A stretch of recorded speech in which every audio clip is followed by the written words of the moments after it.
Hello everyone, అందరికీ నమస్తే అండి. చాలా రోజుల తర్వాత లాంగ్ వీడియో చేయాలి అనుకుని వచ్చానండి. ఈరోజు సండే కదా, సండే స్పెషల్గా ఫిష్తోని కర్రీ ప్రిపేర్ చేయాలి అనుకుంటున్నాను. నా స్టైల్లోన ఫిష్ కర్రీ ఎలా చేస్తాను ఏంటి అనేది మీకు చూపించేస్తానండి. మరి చూసే ముందుగా ఒక లైక్ వేసుకొని సబ్స్క్రైబ్ చేసుకోండి ఫ్రెండ్స్. మరిన్ని వీడియోల కోసం వేస్తూ ఉండండి.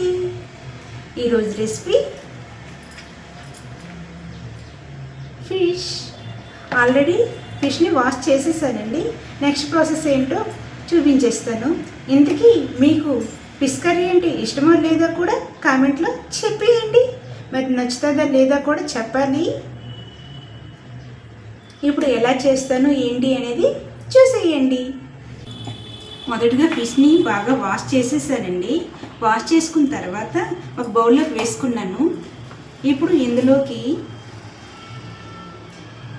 వీటికి కావాల్సినంత సాల్ట్ వేసుకుంటున్నాను.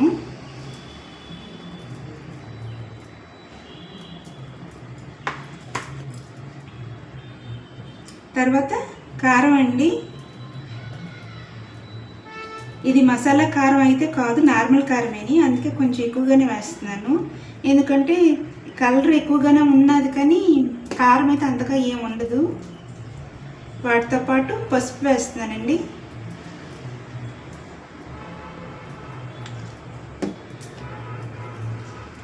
ఇంకా ధనియాల పౌడర్ అండి.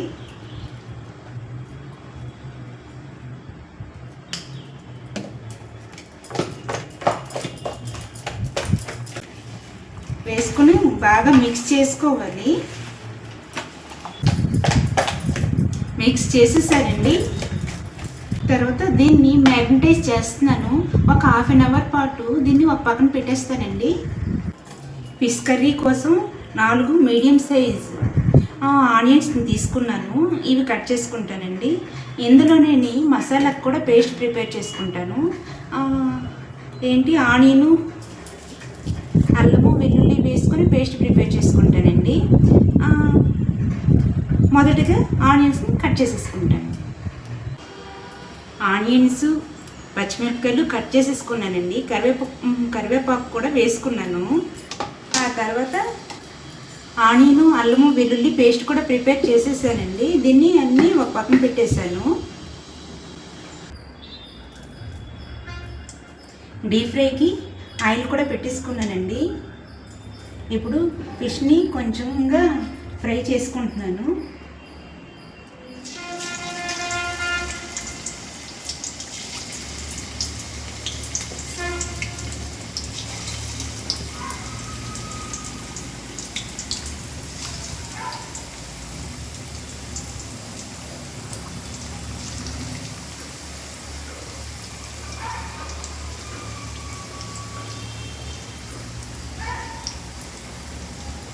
పీసెస్ని వేసుకున్నానండి. వాటిని సిమ్లోనే అలాగా ఫ్రై చేసుకుంటాను. దగ్గరగా బాగా ఫ్రై అయిన తర్వాత రెండో వైపు తిరిగేస్తానండి. అంతవరకు ఇలానే ఫ్రై చేసుకోవాలి.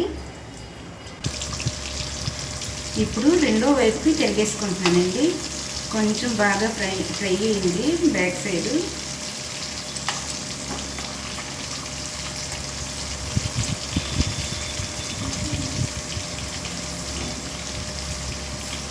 నెమ్మదిగా చూసుకొని విరిగిపోకుండా ఇలా తిరిగేసుకోవాలండి.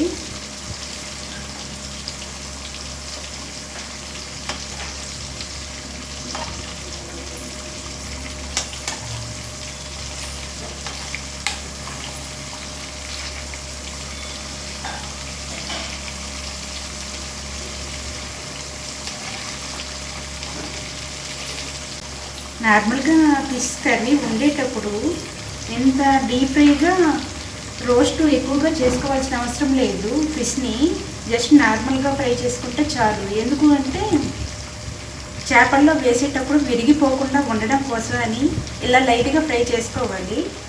నార్మల్గా అయితే కొంచెం ఆయిల్ వేసుకుని షాలో ఫ్రై చేసుకుంటే సరిపోతుంది.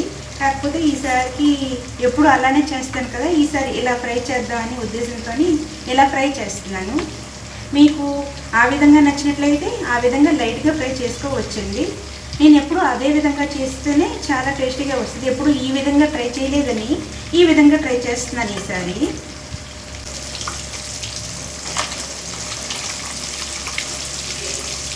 పీసెస్ మరి ఎక్కువసేపు ఫ్రై చేసినా హార్డ్గా అయిపోతాయి, అందుకంటే ఇది తీసేస్తున్నానండి.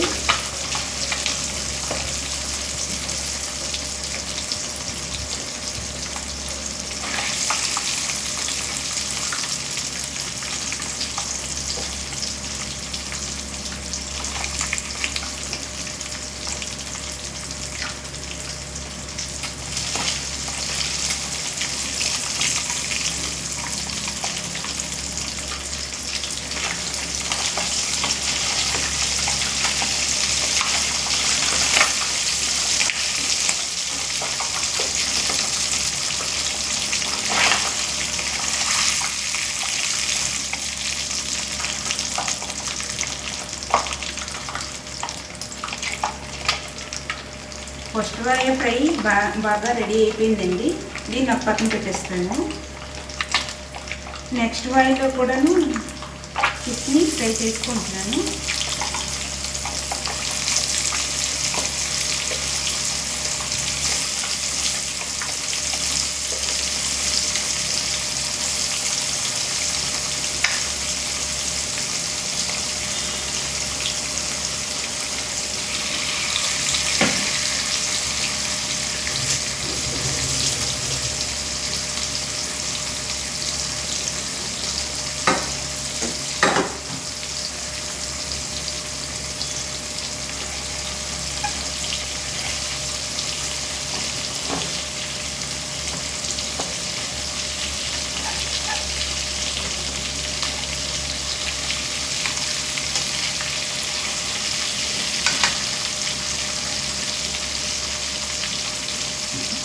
ఇంతకుముందు చేసిన విధంగానే మీడియం ఫ్లేమ్లో పెట్టుకొని ఫ్రై చేసుకుంటున్నానండి.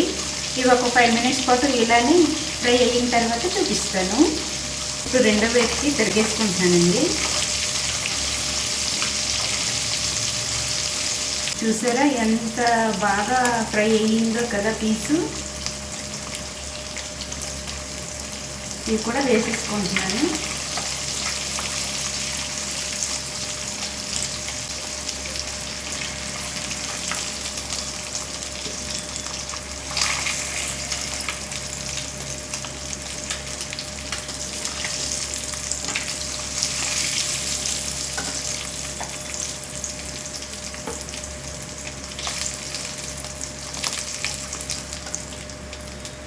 ఎక్కువ చేపల్లాగా అనిపించాయి, ఫ్రై చేసిన తర్వాత దగ్గరికి అయిపోయి కొంచెంలాగా అయిపోతున్నాయి.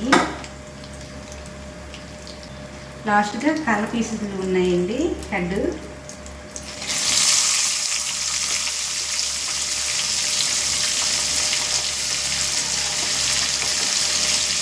ఇప్పుడు మనం ఇలా డీప్ ఫ్రై చేసుకున్నామంటే 1 or 2 days వరకు ఇలాగా డీప్ ఫ్రై చేసుకొని ఉంచుకోవచ్చు. ఆ తర్వాత కర్రీలో ప్రిపేర్ చేసుకోవచ్చు అండి. మనం లేదు ఈరోజు కంప్లీట్ చేసేయాలంటే ఈరోజు కంప్లీట్ చేసుకోవచ్చు. లేదు అంటే ఒక 1 or 2 days వరకు స్టాక్ అయినా ఉంచుకొని తర్వాత కర్రీ ప్రిపేర్ అయినా చేసుకోవచ్చు. ఎందుకంటే డీప్ ఫ్రై చేసాం కాబట్టి మనం ఆ ఫ్రై చేసిన దాన్ని ఫ్రిడ్జ్లో పెట్టుకొని నెక్స్ట్ డే కానీ లేదంటే ఆ నెక్స్ట్ డే కానీ వండుకొని తినచ్చు. ఎందుకంటే ఏం అవ్వదు, ఎంత సమ్మర్ అయినా.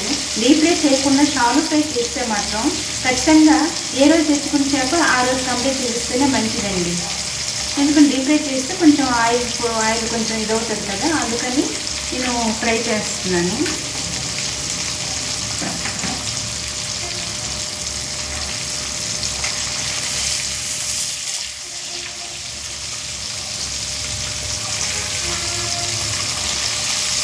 ఇప్పుడు వీటిని కూడా తీసేస్తున్నాను.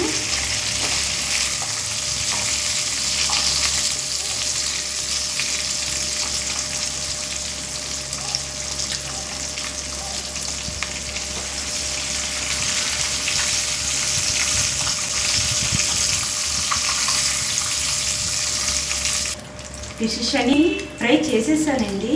ఈ విధంగా ఫ్రై చేసుకుంటే ఇప్పుడు ఈ విధంగా కూడా మనం తినేయవచ్చు ఫ్రైగా. కాకపోతే ఇప్పుడు మనం కర్రీ వండుకోవాలి అనుకుంటున్నాం కాబట్టి కర్రీగా ప్రిపేర్ చేస్తాను. ఫ్రైగా అయితే ఈ విధంగా చేసుకుంటే సరిపోతుందండి. స్టవ్ ఆన్ చేసేస్తాను, కళాయి హీట్ ఎక్కినందుకు ఉంచుకుంటున్నాను. ఇప్పుడు మనం ఫ్రై చేసుకున్న ఫిష్ పీసెస్ ఉన్నాయి కదండి, ఇప్పుడు మనకి ఎన్ని అవసరం అవుతాయో అన్నీ వాటితోని మనం ఇప్పుడు కర్రీ ప్రిపేర్ చేసుకుంటున్నాం. ఫిష్ కర్రీ కళాయి పెట్టుకున్నాను. ఇప్పుడే ఫ్రై చేసిన ఆయిల్ ఉంది కదా, ఆ ఆయిల్తోనే కర్రీ ప్రిపేర్ చేస్తున్నానండి.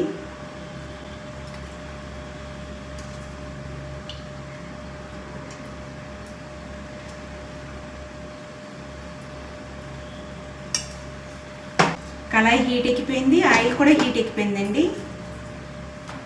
కట్ చేసుకున్న ఆనియన్స్, పచ్చిమిరపకాయలు, కరివేపాకు వేసుకుంటున్నాను.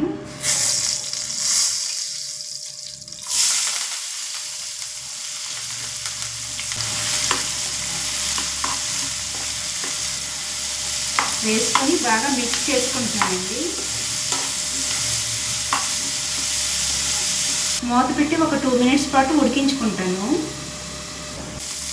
బాగా మగ్గిపోయి ఆనియన్స్. ఇంతకుముందు మనం మిక్సీ చేసుకున్న పేస్ట్ని వేస్తున్నాను.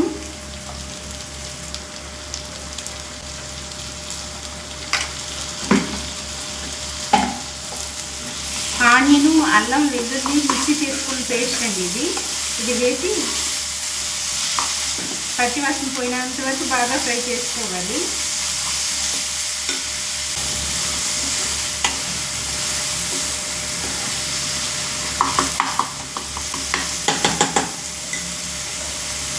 ఇప్పుడు ఇందులోకి ఆల్రెడీ ఫిష్లోనే బాగానే సాల్ట్ వేసాను కదా, చూసుకొని వేసుకోవాలండి సాల్ట్. తర్వాత మిర్చి పౌడర్ కూడా బాగానే వేసాను, అది కూడా తగ్గిస్తున్నాను. పసుపు అయితే మరి వేయాల్సిన అవసరం లేదు. ఉప్పు, కారం వేసి బాగా మిక్స్ చేసుకుంటున్నాను.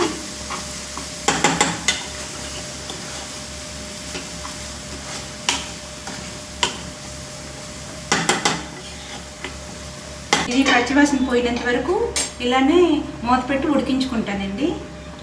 మీడియం ఫ్లేమ్లో పెట్టాను, అలానే ఉడికించుకుంటాను.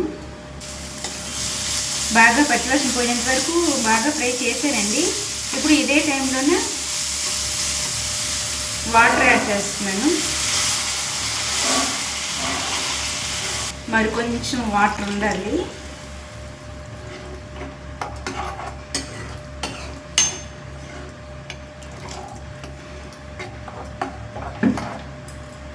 ఇది ఇప్పుడు హై ఫ్లేమ్లో పెట్టానండి. హై ఫ్లేమ్లో పెట్టి బాగా కెళ్ళేంత వరకు ఉంచుకుంటున్నాను. ఇది ఇప్పుడు కెరుగుతుంది కదండి, ఈ టైంలోనే మనం ఫిష్ మసాలా పౌడర్ యాడ్ చేసుకోవాలి. ఎక్కువగా అవసరం లేదు, క్వాంటిటీ బట్టి వేసుకోవాలి.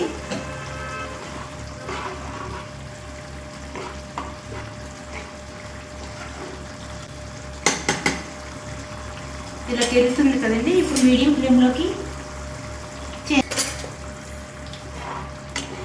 ఇప్పుడు ఇలా దగ్గరికి అయిపోతుంది కదా, ఇదే టైంలోన ఈ ఫిష్ పీసెస్ అన్నీ ఇప్పుడు నాకు ఎన్ని అవసరమో అన్ని వేసుకుంటున్నాను. డీప్ ఫ్రై చేసుకోవడం వల్ల కొంచెం హార్డ్గా, కొంచెం క్రిస్పీగా అయ్యాయి. ఇప్పుడు ఇందులో ఉడికించుకుంటే మళ్ళీ సాఫ్ట్గా రెడీ అయిపోతాయండి. ఈ విధంగా తినాలి అనుకునే వాళ్ళకి ఈ విధంగా తినేయవచ్చు. అలా కాకుండా మనం టేస్టీగా కర్రీలా ప్రిపేర్ చేసుకోవాలి అనుకుంటే ఈ విధంగా ప్రిపేర్ చేసుకోవచ్చు.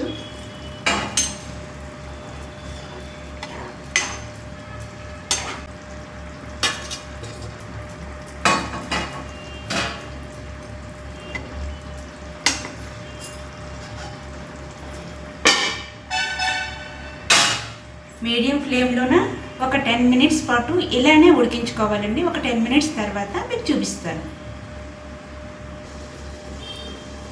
మీడియం ఫ్లేమ్లోన ఒక 10 మినిట్స్ పాటు ఇలానే ఉడికించుకోవాలండి. ఒక 10 మినిట్స్ తర్వాత మీకు చూపిస్తాను. స్మెల్ అయితే చాలా బాగా వస్తుందండి. ఫిష్ కర్రీ అయితే రెడీ అయిపోయింది. ఒకసారి మిక్స్ చేసుకుంటున్నాను. ఈ ఫిష్ కర్రీ అంటే నాకు మా వారికి చాలా చాలా ఇష్టం అండి. ఇప్పుడు ఫైనల్గా కొత్తిమీరతో గార్నిషింగ్ చేసుకుంటున్నాను. స్టవ్ అయితే ఆఫ్ చేసేసానండి.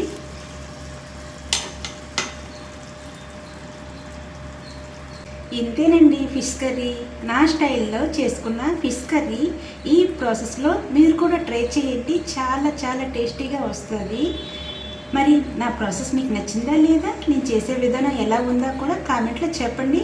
నచ్చితే లైక్ చేసి సబ్స్క్రైబ్ చేసుకోవడం మర్చిపోవద్దండి. ఇంతేనండి వీడియో.